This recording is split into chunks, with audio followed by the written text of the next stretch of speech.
Oh my gosh! Natatawa ako kasi sobrang cute talaga.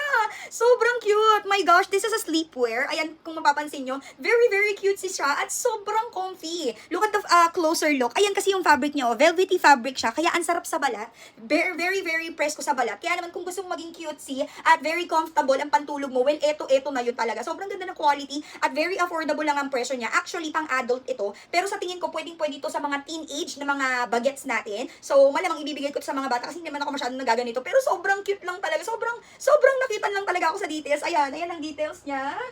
Sobrang cute. At ang pinaka maganda dito, adjustable ang kanyang strap. Ayan, adjustable lang kanyang strap. So, pwedeng-pwede mo yung i-adjust pahabaan or paiksian ng strap niya. Sobrang cute. Sobrang cute. Grabe na-appreciate ko. Sobrang ganda pa ng quality ng tela niya. At with a very, very affordable price lang. So, available siya in many different variation, many designs, and available with all the sizes. Kaya naman, for your reference, ako po ay 36 to 27. Ang suot ko po ay small. From 40 to 60 kilograms ang mag-fit sa small. Kaya naman, huwag mo nang patagalin. Sobrang mura lang nito. Ilagay ko naman yung link sa basket at i-check out mo na.